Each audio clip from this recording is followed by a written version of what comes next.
जेजुरीचे खंडेराय अखंड महाराष्ट्राचे कुलदैवत आहेत आणि आपल्या महाराष्ट्रातून अनेक भाविक भक्त हे वेगवेगळ्या राज्यातून जेजुरीच्या खंडोबारायांच्या पायाशी नतमस्तक होण्यासाठी लाखो लोक दररोज जेजुरीला येतात.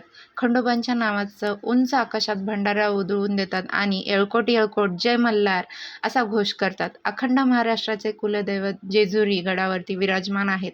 देव आपले जेजुरी गडाला सोन्याचा गड म्हटलं जातं. तर आजच्या या व्हिडिओमधून आज आपण पाहणार आहोत की मल्हारी मार्तंडाचं नवरात्र उत्सव चालू आहे. षडरात्र उत्सव म्हटलं जातं याला आणि नंतर चंपाषष्ठी असते. तर या व्हिडिओमधून आपण पाहणार आहोत की आदिमाया शक्तीचा नवरात्र उत्सव 9 दिवसाचा आणि आपल्या मल्हारी मार्तंडाचा हा नवरात्र उत्सव आहे तो फक्त 6 दिवसाचा असतो आणि त्याला षडरात्र उत्सव असं म्हटलं जातं. का बरं 6 दिवसाचा मल्हारी मार्तंडांचा नवरात्र उत्सव का चंपाषष्ठी का साजरी केली जाते या गोष्टीचं उत्तर आपण आजच्या या व्हिडिओमधून जाणून घेणार आहोत. तत्पूर्वी तुम्ही चॅनलवरती नवीन असाल तर चॅनलला लाईक करा, सबस्क्राईब करून बेल आयकॉनचं बटन ही प्रेस करा आणि कमेंटमध्ये येळकोट येळकोट जय मल्हार लिहायला विसरू नका. मल्हारी मार्तंड षडरात्र उत्सव चालू झाला आहे.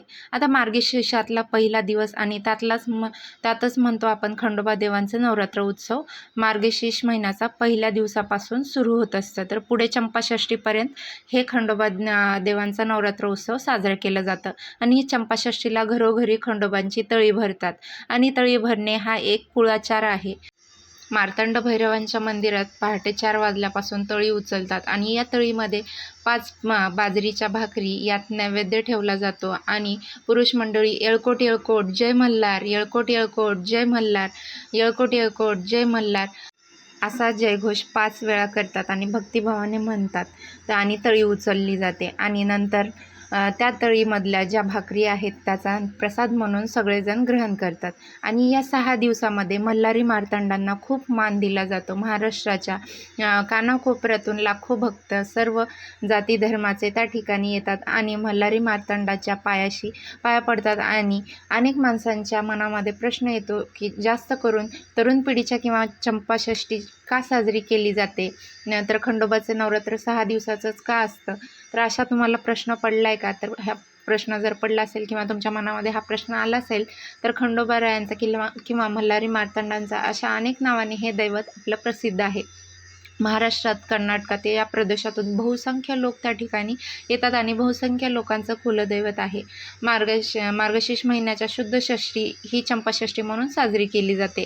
मार्गशीर्ष शुद्ध प्रतिपदेपासून चंपाषष्ठीपर्यंत 6 दिवसाचं नवरात्र आहे आणि यालाच आपण खंडोबा देवांचं नवरात्र म्हणतो.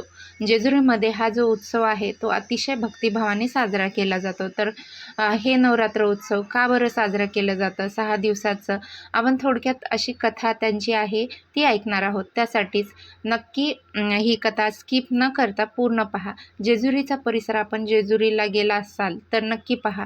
जुनी जेजुरी आणि जुन्या गडावरती त्या ठिकाणी भगवान शिवशंकर विराजमान आहेत. मूळ स्थान ते खंडोबाचं. तर त्या परिसरामध्ये जुन्या जेजुरीचा जो परिसर आहे त्या परिसरामध्ये अनेक साधुसंत राहत होते.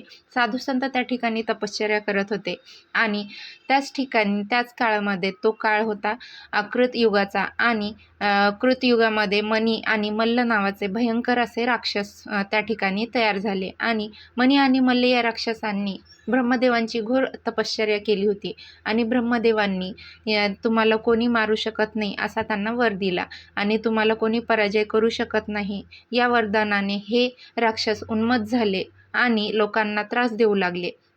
तसेच ते जे ऋषीमुनी होते त्यांनाही खूप त्रास देत होते.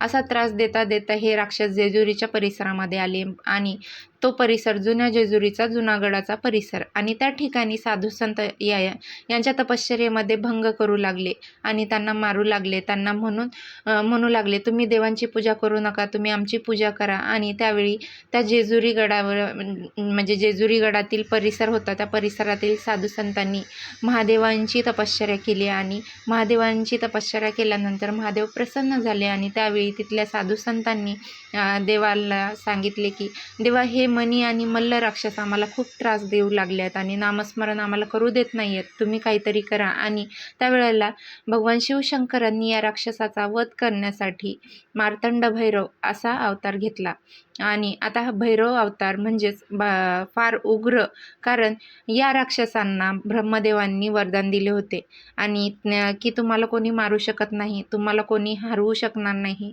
त्यामुळे भगवान शिवशंकरांनी घेतलेला हा अवतार जो आहे तो भैरव अवतार आहे.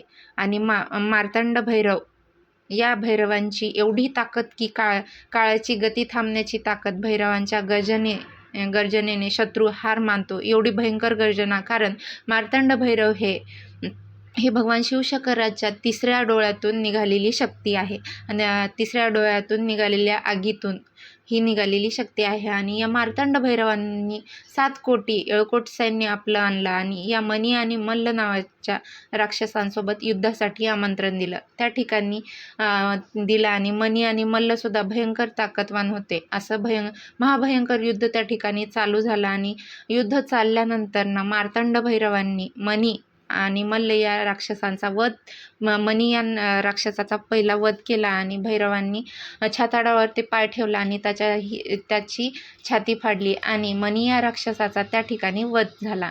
परंतु शेवटी मार्तंड भैरवांना शरण गेला हा राक्षस मनी आणि देवाला सांगितलं, देवा तुमच्या पायाशी मला राहायचं आहे, माझं मस्तक तुमच्या पायाशी राहिलं पाहिजे. म्हणून तो जो घोडा आहे तो या राक्षसाचा आहे, अश्वर रूप आहे आणि अश्वरूढ रूप तुझ्या शेजारी राहू दे, ते मनी या राक्षसा आहे असं व्यक्त केलं जातं. आणि त्यावेळी भगवंतांनी तथास्तु म्हटलं आणि त्यांच्यानंतर मार्तंड भैरवांनी मल्ल राक्षसाचा वध केला.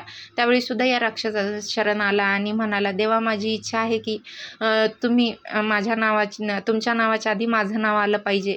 आणि असं म्हणत त्यावेळी त्या राक्षसामुळे भगवंतांनी सुद्धा तथास्तु केला. आणि मार्तंड भैरव पण आजही आपण म्हणतो मल्हारी मार्तंड, कारण मल्हारी म्हणजे मल्ल हे राक्षसाचं नाव आहे, देवांच्या आधी घेतलं जातं मल्हारी मार्तंड. तेव्हापासून आपण मल्हारी मार्तंड म्हणू लागलो.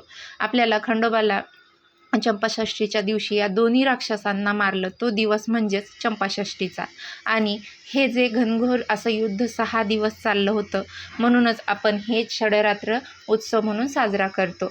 आदिमायाशक्तीचं 9 दिवस चाललं होतं युद्ध आणि हे युद्ध 6 दिवस चाललं होतं. म्हणून खंडोबा देवांचं जे नवरात्र हे 6 दिवसाचं असतं आणि ज्या दिवशी युद्ध संपलं तो दिवस म्हणजे चंपाषष्ठीचा. आणि या दिवशी आपण वडे आणि घारग्यांचा नैवेद्य किंवा आंबोळीचा नैवेद्य असतो. तसेच मल्हारी मार्तंडांना वांग्याचं भरीत, बाजरीची भाकरी हा नैवेद्यसुद्धा खूप आवडतो आणि तो दाखवला जातो. त्या नैवेद्याचा काही भाग कुत्र्यांची पूजा करून तो कुत्र्यांना वाढला जातो आणि पूजलं जातं. त्या कुत्र्यांना मल्हारी मार्तंडाचं कुत्रं हे लाडकं आहे आणि त्यांचं कारण असं आहे की भैरवांचं वाहन हे कुत्रा मानलं जातं. तर बांधवांनो, अशा प्रकारे खंडोबांचं जे नवरात्र आहे ते 6 दिवसाचं चंपाषष्ठी आहे, अतिशय महत्त्व आहे. आणि याच भयमुक्त केलं या सृष्टीला मल्हारी मार्तंडांनी भयमुक्त केलं राक्षसापासून आणि जुन्या गडावरती विराजमान त्या ठिकाणी झाले भगवान शिवशंकर. आणि जे शिवलिंग आहे या स्वरूपात भगवान शिवशंकर त्या ठिकाणी आजही जुन्या गडावरती विराजमान आहेत. नंतर आपल्या भक्तांसाठी नवीन गडावरती आले. आणि आपलं जर कुलदैवत जेजुरीचा खंडोबा असेल तर वर्षातून एकदा तरी त्या ठिकाणी जा आणि उंच आकाशात भंडारा उधळून येळकोट येळकोट जय मल्हार म्हणा. आपली सगळी संकटं या भंडाऱ्याबरोबर नक्की निघून जातील यात शंका नाही. आपण म्हणताल त्या ठिकाणी गर्दी असते, परंतु त्या भूमीमध्ये पाय जरी ठेवला तरी मल्हारी मार्तंडांचे लांबून जरी दर्शन घेतलं तरी चालेल. आणि उंच आकाशामध्ये भंडारा जो आहे तो उधळून द्यायचा आणि उधळून द्यायला विसरायचं नाही. कारण आपल्या जीवनामध्ये यश आपण संपादन करतो, जीवन जगतो आणि जे काही ज्या वेळेला संकट आपल्यावरती येतात ते संकट कुलदैवत आपल्यावरती घेत असतं. असं लक्षात ठेवा की आपण श्रद्धा ठेवली तर वर्षातून एकदा गेलो तर कुलदैवताला फार महत्त्व आहे. प्रभू रामचंद्रांनी सुद्धा कुलदैवताची पूजा केली. बघा, लक्षात ठेवा. त्यामुळे जीवनामध्ये जर यशस्वी व्हायचं असेल, मानसिक समाज आपल्या घरामध्ये म्हणजे समजा आपल्या घरामध्ये पाहिजे, सुख समृद्धी आपल्या घरामध्ये पाहिजे असेल तर आपल्याला मल्हारी मार्तंडांच्या पायाशी एकदा गेलं पाहिजे. त्यासाठी तुमचा जर कुलदैवत खंडोबाराया असेल तर नक्की एकदा तरी वर्षातून तुम्ही आवर्जून दर्शन घ्यायला जा. तर आजचा हा व्हिडिओ तुम्हाला कसा वाटला, आवडला असेल तर लाईक, शेअर आणि सबस्क्राईब. आजच्या पुरते एवढंच. भेटूया अशाच नवनवीन माहितीपूर्ण व्हिडिओमध्ये पुढच्या व्हिडिओत. तोपर्यंत सर्वांना श्री स्वामी समर्थ.